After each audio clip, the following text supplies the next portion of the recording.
Et nous sommes de retour au plateau pour la suite de cette émission. Nous abordons notre deuxième sujet. Nous parlons à présent du Mali, une nouvelle charte pour unifier le pays.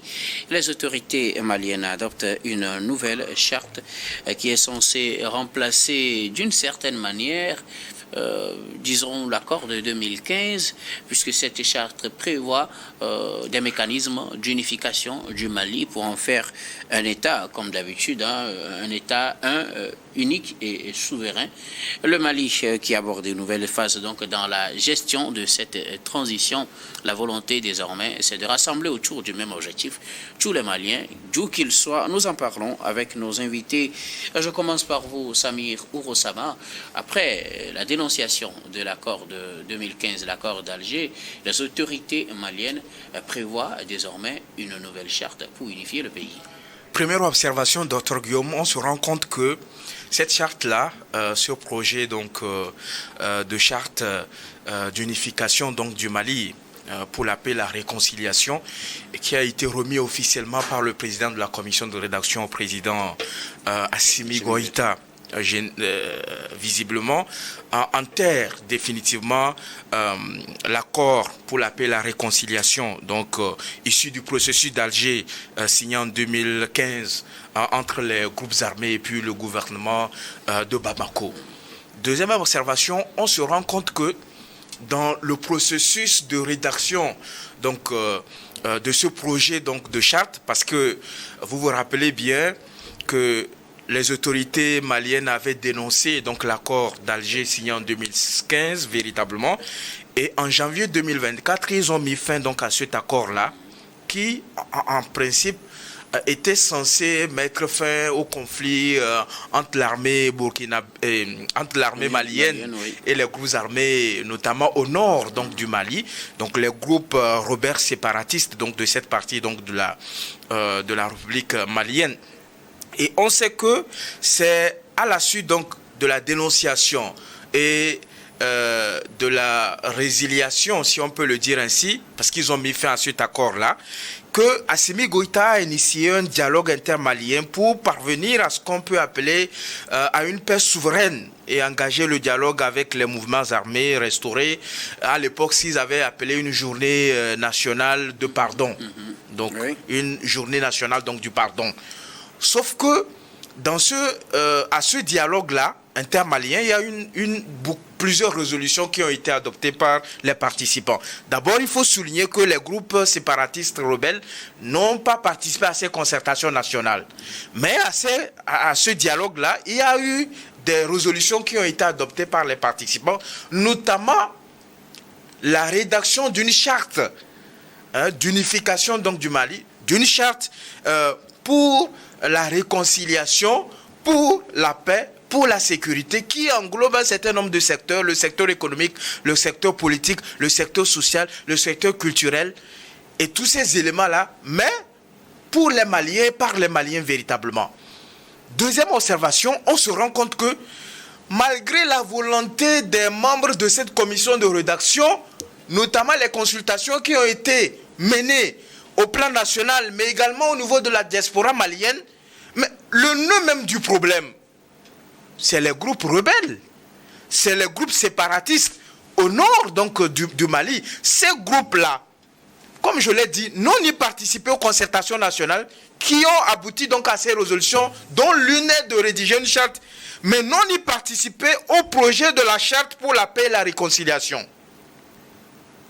Alors qu'on sait que depuis que le régime militaire en place au niveau du Mali a mis fin à cet accord-là, les conflits ont repris de belle dans les régions du nord et dans les régions du centre de la République malienne véritablement. Donc il y a l'armée malienne avec leur soutien, comment on les appelle maintenant, Africa Corps,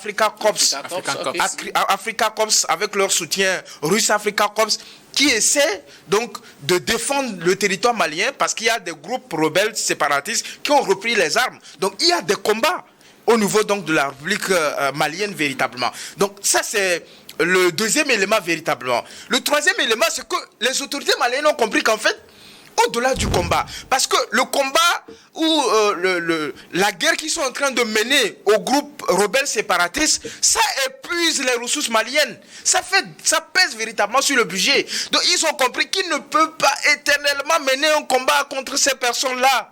Donc à un moment donné, il faut réfléchir à une solution durable. Et cette solution passe par ce que eux-mêmes ils ont appelé, par quoi? Par la paix, par la réconciliation, par le renforcement du vivre ensemble.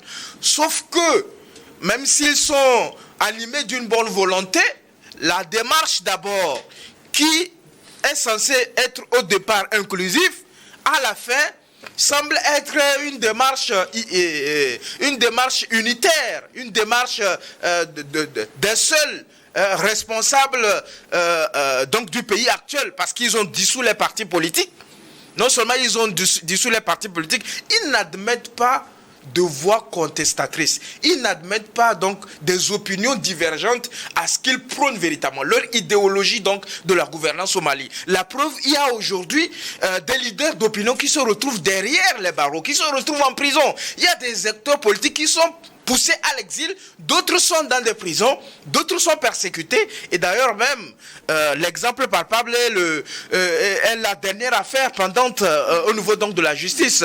Moussa Mara qui est donc également poursuivi pour ses opinions véritablement. Donc on se retrouve dans une situation où on semble prôner la démocratie, on semble prôner l'état de droit parce qu'ils estiment que cette charte-là respecte les principes démocratiques de l'état de droit, de la justice sociale, de l'égalité des citoyens, la bonne gouvernance. Vous savez, la meilleure des dictatures, c'est celle qui avance ces éléments-là pour pouvoir justifier ces différentes initiatives. Vous comprenez véritablement dans la logique donc des militaires en place au Mali. Merci beaucoup à vous, Samir Ourossama. Alors, Firmet Eko Agbo, les autorités maliennes veulent rassembler tous les Maliens autour d'un idéal, la reconstruction du Mali et son unification. Mais je me demande si c'est sérieux. Pourquoi si elles ont véritablement envie de réconcilier tous les Maliens, moi je n'y crois pas. Je n'y crois pas du tout. Je pense qu'elles sont en train de tromper le peuple. Parce que la meilleure des choses aujourd'hui qui pourrait marcher, c'est de peut-être de créer un cadre de dialogue pour réunir tous les partis politiques, acteurs de la société civile et autres, pour dire, mes chers, nous sommes tous Maliens, voilà les problèmes qui se posent. Et maintenant, je me dis, moi, c'est moi le président, donnez-moi 6 mois, je vais me retirer, ou je ne vais plus porter mon treillis dans les 6 mois à venir. C'est ça qui va réconcilier les Oui, c'est comme ça, ça doit commencer par marcher. C'est-à-dire, je vais me positionner dans les 6 mois, on va préparer la présidentielle, je suis candidat. Et maintenant, on va organiser les élections. Et comme je suis sûr que les Maliens m'adorent, ils sont fous de moi, sans moi, ils ne peuvent pas vivre. Alors ils vont voter pour moi, je vais devenir le président. Légitimement et en toute légalité. C'est comme ça, ça pourrait commencer. Et là, il n'y aurait plus de problème. Et après l'élection, on rassemble encore les Maliens et maintenant on parle de cette charte. C'est comme cela que ça peut marcher. Mais dans cette situation où vous voulez être le plus puissant, vous dissolvez tous les partis politiques, vous ne voulez plus entendre de voix dissonantes, vous enfermez des gens quittent votre pays, des gens s'exilent, vous ne voulez plus les journalistes critiques, vous n'en voulez plus, la société civile critique, vous n'en voulez plus, et vous parlez de réconciliation, et vous parlez de piliers, vous parlez de piliers fondamentaux, l'unité nationale, la cohésion nationale, la réconciliation nationale. Mais attendez, c'est du leurre. On veut réconcilier qui? Au moment où des gens sont en prison. On va réconcilier qui? Où les partis politiques n'ont plus de vie. On a dissous les partis politiques. Les acteurs politiques veulent vivre. Ils veulent exercer. Ils veulent manifester. Ils veulent parler. Ils veulent critiquer. Ils veulent devenir députés. Justement, ils veulent devenir conseillers municipaux. Quand vous êtes devenir président. C'est un peu plus sérieux. Quand vous faites ça, est-ce que ça ne pousse pas plutôt le Mali à rester dans une logique de débat perpétuel, de critique, alors qu'ici, la volonté de ces autorités maliennes, c'est de conduire tout le pays dans la même logique jusqu'à trouver la stabilisation du pays, puisque ce n'est qu'à cette condition qu'on organisera les élections. Non, attendez, vous voulez construire le pays et vous avez besoin de tout le monde. Mais du coup, vous mettez des gens de côté. Mais quand ils ont des critiques à porter, vous leur dites, vous n'avez pas droit. Regardez par exemple l'ancien Premier ministre, Choguel Maïga, parce qu'il avait porté un certain nombre de critiques, on le garde. Par exemple, l'imam Diko, il est où? Un rassembleur fou qui avait contribué à ces coups d'État à l'époque. Il est où? Il y a beaucoup de Maliens qui se reconnaissent en lui. Des millions de Maliens qui se reconnaissent en lui. Il est où? Mais ceux-là, vous les mettez de côté et vous dites, vous voulez construire une réconciliation nationale, vous voulez construire un Mali unifié. Moi, je pense que c'est du faux. C'est du faux. Et c'est du leurre. La meilleure des choses que les autorités maliennes pourraient faire, c'est simplement dire, vous savez, aujourd'hui, donnez-moi encore peut-être 6 mois, nous allons organiser la présidentielle. Et après, je me porte candidat. Je suis candidat. Je sais que vous m'aimez. Vous allez voter pour moi. C'est qu'Assimi Goïta organise des élections et qu'il soit candidat à ces élections. Oui, merci beaucoup. Oui, qu'il soit candidat. Et puis, à ce titre, il pourrait réconcilier les Maliens, asseoir un dialogue véritable pour rassembler tout le monde, pour réhabiliter tous les partis politiques, pour libérer les prisonniers, pour donner la parole aux acteurs de la société civile, pour donner la parole aux journalistes, pour donner la parole aux acteurs politiques, pour qu'il y ait de nouveaux députés, pour qu'il y ait de nouveaux conseillers municipaux et pour qu'il y ait un nouveau président, peut-être Assimi Goïta. Merci beaucoup. À vous, Firon et Teko Agbo. Gabin Adjaro, les autorités maliennes veulent rassembler les Maliens autour d'un idéal. Oui, je pense que c'est une bonne chose. Tout ce qui concerne la paix, la stabilité, c'est toujours la bienvenue chez moi. C'est vrai, j'ai critiqué le régime d'Assimi Goïta ici quand ils ont dissous les partis politiques. Je disais que c'était une mauvaise chose. Ça a été un très mauvais choix que de dissoudre des partis politiques, des partenaires qui, en temps normal, peuvent apporter la contradiction et de cette contradiction-là va jaillir la lumière. Malheureusement, ils les ont dissous et j'ai l'impression que le régime se rend compte enfin qu'ils ont commis une erreur en acceptant de dissoudre les partis politiques sur proposition de l'assise qui a eu lieu, assise qui était exclusive, c'est-à-dire qui a exclu certaines personnes d'autres couches sociales de la salle. Donc, à un moment donné, je me dis, si aujourd'hui le régime d'Assimi Goïta prône la paix, l'unification du Mali, je pense que c'est une bonne chose. Mais il va falloir poser des préalables en fait. Parce qu'il y avait des partis politiques qui avaient été déjà dissous, il n'y a plus véritablement d'activité politique au Mali, il y a certaines personnes qui sont exilées. Alors il faut tout faire pour rassurer les gens, les amener à s'asseoir autour d'une table de discussion. Et surtout, on est en train de parler aussi des groupes rebelles qui y avaient pris des armes, qui vont aussi s'asseoir autour des tables de discussion pour mener les négociations. Aujourd'hui, le centre des attentions doit être le Mali. Et aucun Malien n'a intérêt à ce que le Mali prenne encore feu. Maintenant qu'Assimi Goïta a encore le vent en poupe, a encore la popularité à son niveau, c'est très bien qu'il prenne la décision d'unifier le Mali autour de lui, de faire en sorte qu'on puisse débattre des questions nationales et qu'on arrive à trouver des solutions. C'est vrai, il aurait pu prendre certaines décisions en amont, en ne dissolvant pas les partis politiques. Parce que tout ce que tu fais pour moi, sans moi, est contre moi. Fallait discuter avec les leaders des partis politiques et voir dans quelle mesure on peut aplanir les divergences au niveau de la sphère politique ou réorganiser les partis politiques. Mais ça n'a pas été fait. Vous savez, Assimi Goïta n'est pas un politicien patenté. C'est un militaire qui est venu au pouvoir et vous connaissez comment les militaires prennent leurs décisions de manière catégorique. Peut-être maintenant là, il est en train de voir que bon, il a une erreur qui est commise, il faut la réparer et il faut faire en sorte que tout le monde puisse s'asseoir autour de l'idéal malien pour comprendre réellement que bon, notre pays nous appartient à tous et on va aller sur de nouvelles bases. C'est dans ça le principe de refondation. Sauf que bon, on ne peut pas être correct avec tout le monde, surtout dans les démarches. On peut souvent commettre des erreurs. Mais le plus important, c'est de reconnaître ces erreurs et de revenir les réparer. Est-ce que vous avez l'impression que quelqu'un reconnaît ses erreurs dans cette affaire et qui vient réparer? C'est un dirigeant. Il ne va pas se pointer devant les caméras et puis dire que non, j'ai commis des erreurs. Est-ce que quand même vous sentez que... Dans la démarche, on sent qu'il regrette certaines décisions qu'il avait prises. Dans la démarche. Parce qu'ici, on parle d'unité. Si Assimi Goïta se dit « je suis tellement populaire que je n'ai pas besoin des autres », il allait marcher tout droit. Mais on a même parlé, dans cette charte-là, de retour à l'ordre constitutionnel. C'est aussi quelque part pour dire aux leaders politiques que dans peu de temps, on ira aux urnes, nous allons nous jauger dans les urnes et celui qui va gagner va pouvoir diriger le pays. Vous voyez un peu, il n'y a pas longtemps, on lui a accordé 5 ans. Mais là, on ne sait pas ce qu'il a pris pour qu'il revienne, pour dire que bon, voilà, on va définir une charte autour de 3 axes et aussi penser au retour à l'ordre constitutionnel. C'est une chose qui, pour moi, est très bien.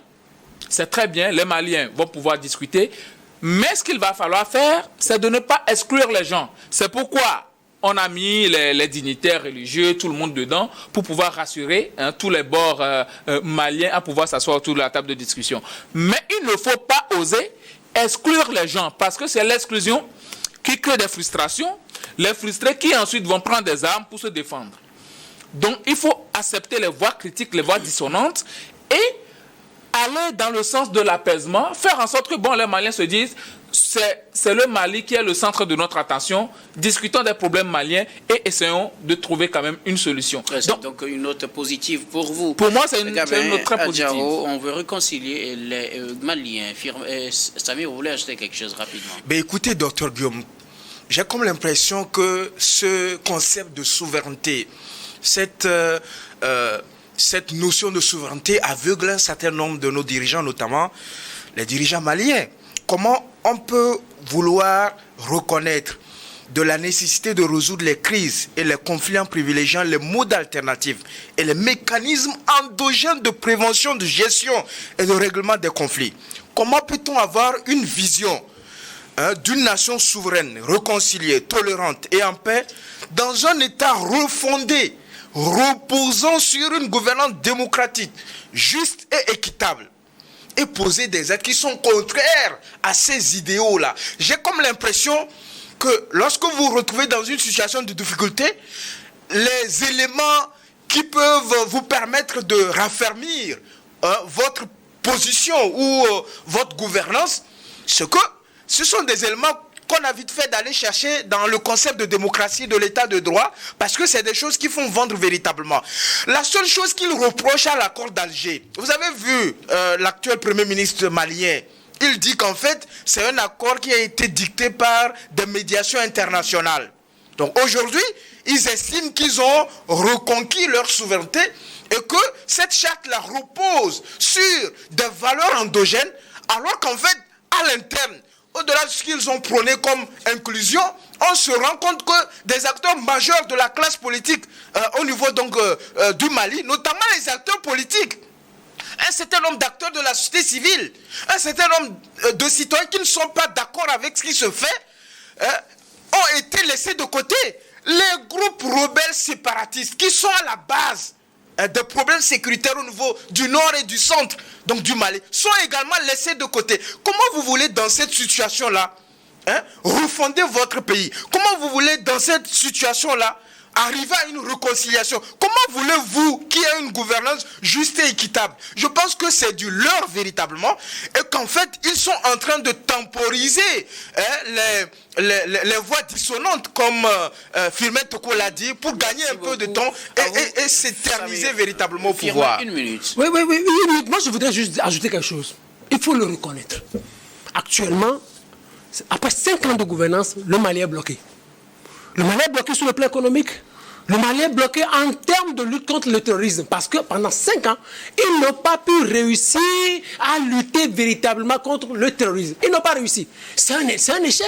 La meilleure des choses, comme Gabin Arjaron le disait tout à l'heure, il faudrait juste que le Assimi Goïta aille devant les caméras et dise, mes chers, je fais mon mea culpa. Nous n'avons pas réussi. Voilà ce que je propose de nouveau. Gabin, rapidement, une minute. Oui, jusqu'à preuve du contraire, Assimi Goïta et son gouvernement ne sont pas quand même en situation de faiblesse. Pas du tout. Juste qu'ils sont en train de voir qu'ils ne peuvent pas aller en cavalier solitaire. Il faut quand même associer tout le monde pour faire en sorte que il y ait une émulation autour du projet malien. Et quand on parle de refondation de la République, c'est pour tout le monde. Ce n'est pas uniquement pour Assimi Goïta et son gouvernement. Merci beaucoup à vous tous pour vos contributions. Nous allons marquer la pause pour le journal, puis on reviendra tout à l'heure pour la suite de cette émission.